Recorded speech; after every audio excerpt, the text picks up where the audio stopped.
राधे राधे, जय श्री कृष्णा। दोस्तों, कैसे हैं आप लोग? आई होप आप लोग स्वस्थ होंगे, बहुत बहुत खुश होंगे।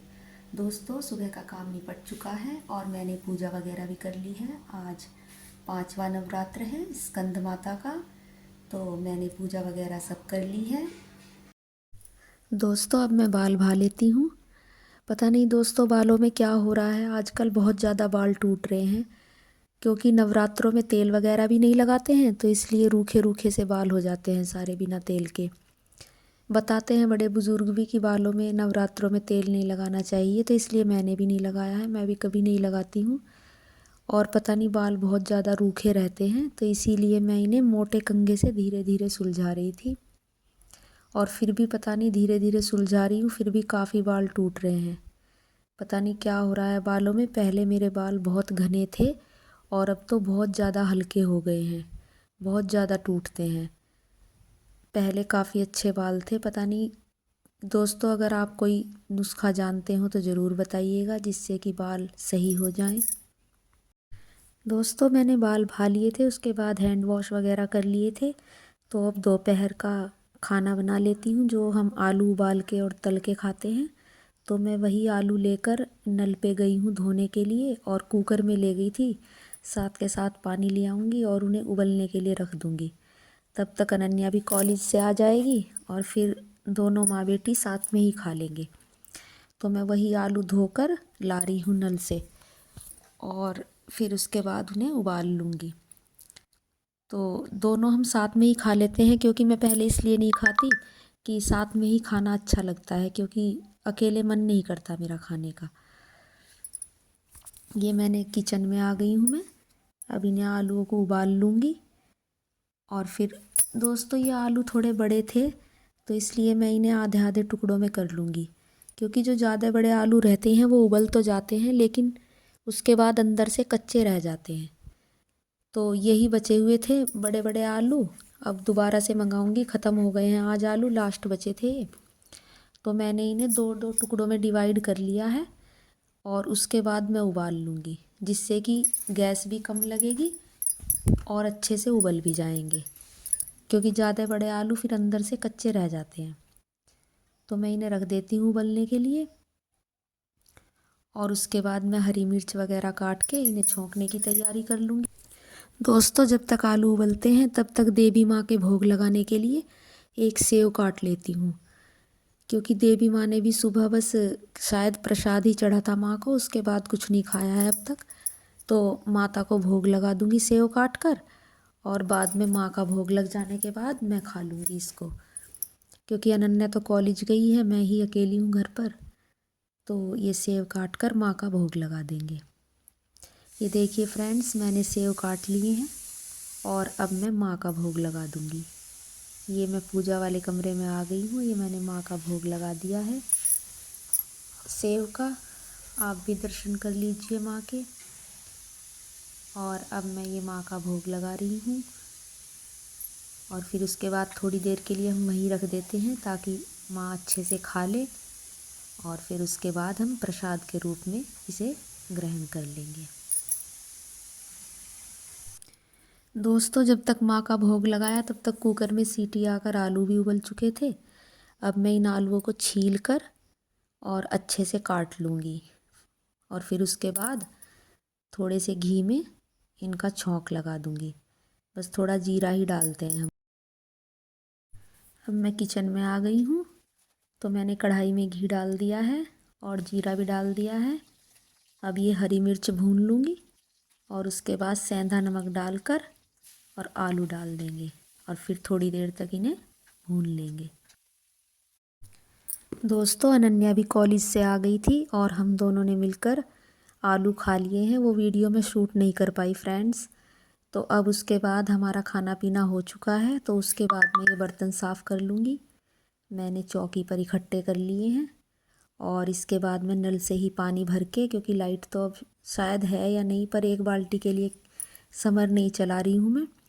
तो मैंने सोचा कि नल से ही खींच कर इन्हें मांज लूँगी, क्योंकि एक बाल्टी के लिए मैं नहीं चलाती हूँ। जब नल है तो उसी से पानी ले लेती हूँ।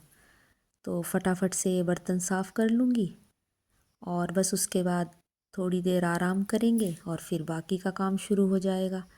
आज मैंने छत पे अनाज भी डाला हुआ है, जो वो अनाज मैं बता रही थी कि थोड़ा थोड़ा ख़राब होने लगा है। इतना ज़्यादा ख़राब नहीं हुआ है अभी, हल्के एक दो ही गुच्छे से हैं कहीं कहीं। तो मैं उन्हें धूप में डाल देती हूँ पहले तो, और फिर उन्हें साफ़ कर देती हूँ छलनी वगैरह में छान के और फटक के। फिर साफ़ करने के बाद मैं उन्हें अलग रखती जा रही हूँ। और उसके बाद जब सारा साफ़ हो जाएगा तो उसके बाद मैं टंकी को भी दोबारा से धूप लगाऊंगी, और इस बार और अच्छे से देखूंगी, कुछ और उपाय करके उसे स्टोर करूंगी ताकि इस बार ख़राब ना हो। क्योंकि दोस्तों एक बार हमारे कमरे में जो प्लास्टर हुआ था तब से उसमें सिला भी आ गई है। दोस्तों शाम का वक्त हो चुका है, थोड़ी देर आराम करने के बाद अब मैं चाय बना रही हूँ अनन्या और मेरे लिए। तो क्योंकि शाम के वक्त व्रत रखा है तो इसलिए पी लेते हैं। वैसे ज़्यादातर तो शाम के वक्त हम नहीं भी पीते हैं गर्मियों में, सर्दियों में पी लेते हैं, लेकिन अब व्रत रखा हुआ है तो इसलिए बना लूँगी। थोड़ी थोड़ी दोनों ले लेंगे तो फिर उसके बाद हमारा शाम का काम स्टार्ट हो जाएगा। अनन्या तो जब कॉलेज जाती है तो तब तो मैं उससे ज़्यादा कुछ करती नहीं है, वो एक आध काम में सहयोग कर देती है, लेकिन जब घर रहती है तब करवा देती है काम। तो अब तो वो कॉलेज से आई थी तो इसलिए मैंने ही बना ली चाय। चाय तैयार हो चुकी है दोस्तों। और जब व्रत रखते हैं दोस्तों तो हम जो कप वगैरह होते हैं उनमें चाय नहीं पीते हैं, कटोरियों में ही पी लेते हैं। दोस्तों चाय पीने के बाद मैं और अनन्या छत पर जा रहे हैं, क्योंकि जो सुबह मैंने अनाज सुखाया हुआ था हम दोनों उसे इकट्ठा कर लाएंगे अब, और नीचे ले आएंगे, क्योंकि रात को तो ओस पड़ती है तो उसमें तो वो ख़राब हो जाएगा। देखिए हम लोग छत पे आ चुके हैं और वो सामने मैंने गेहूँ सुखाए हुए हैं। देखिए दोस्तों छत का नज़ारा हमारा कैसा लगता है। छत पर दोस्तों हम कम ही आते हैं, अब सर्दियाँ आ जाएंगी तो छत पर आया करेंगे। गर्मियों में तो हम कोई काम होता है तो ही छत पर आते हैं। सुबह जब मैंने ये गेहूँ सुखाए थे तो बहुत सारे कबूतर आ गए थे, तो उन्होंने सारा इधर उधर बिखेर दिया है। तो मैं झाड़ू ले आई थी, फूल झाड़ू से मैंने इकट्ठा करके वो सब रख लिया है जो ज़्यादा फैला हुआ था। और वो सब इकट्ठा करके, क्योंकि अभी तो मैं इसे छलनी से साफ़ करूँगी तो इसलिए मैंने सारा इकट्ठा करके इसी में रख लिया था। और उसके बाद मैं और अनन्या इसे पकड़कर नीचे ले जाएंगे। ये देखिए हम लोग कपड़े में ही पकड़ के ले आए थे, क्योंकि मैंने ज़्यादा गेहूँ नहीं चढ़ाए थे ऊपर, उतने ही चढ़ाए थे जो मैं और अनन्या उठा सकें, क्योंकि फिर हम लोगों से नीचे नहीं उतरते एक बार में ही। तो हम इन्हें इसी कपड़े में ले आए थे, और सुबह के वक्त मैं इन्हें छान लूँगी छलनी में साफ़ करके, और फिर कट्टे में घाल के रख दूँगी।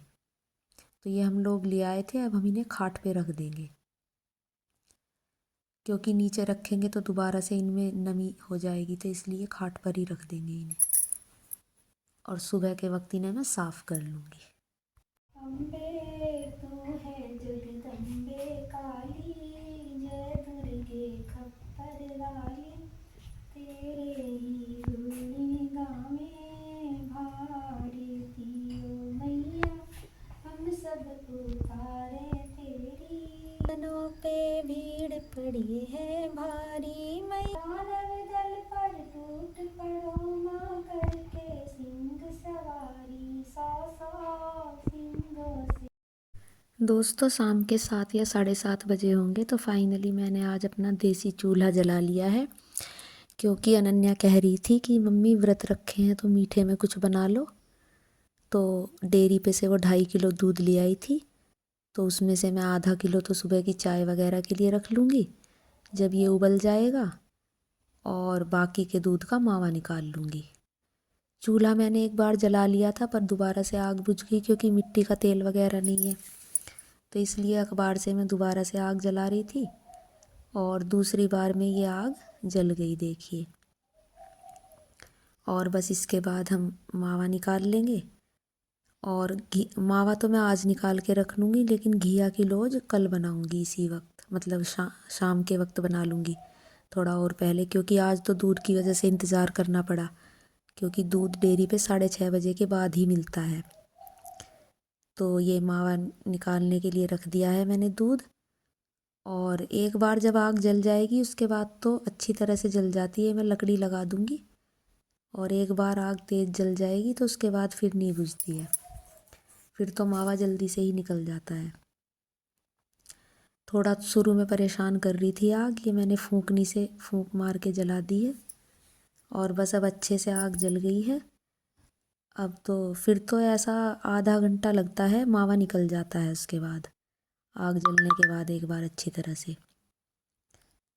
तो ये मैंने रख दिया है दूध, और जब ये दूध उबल जाएगा तो मैं इसमें से ही चाय के लिए निकाल लूँगी और 2 किलो दूध का हम मावा निकाल लेंगे। वैसे तो रात हो चुकी थी लेकिन फिर भी मैंने सोचा कि दिन में तो टाइम लगता नहीं है। देखिए आग कितने अच्छे से जल गई है अब हमारी।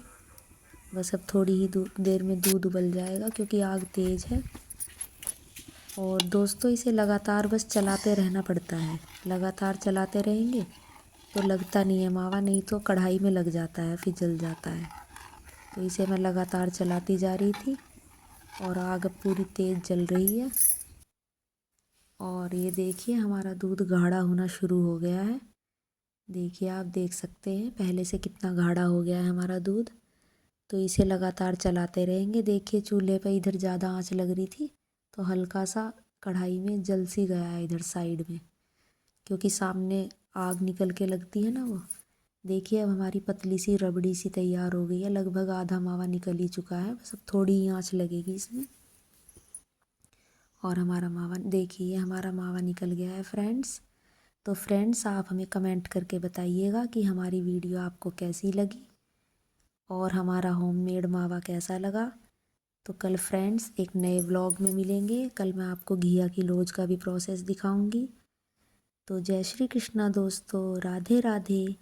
कल मिलते हैं एक नए व्लॉग के साथ, तब तक खुश रहिए और मुस्कुराते रहिए। बाय बाय दोस्तों।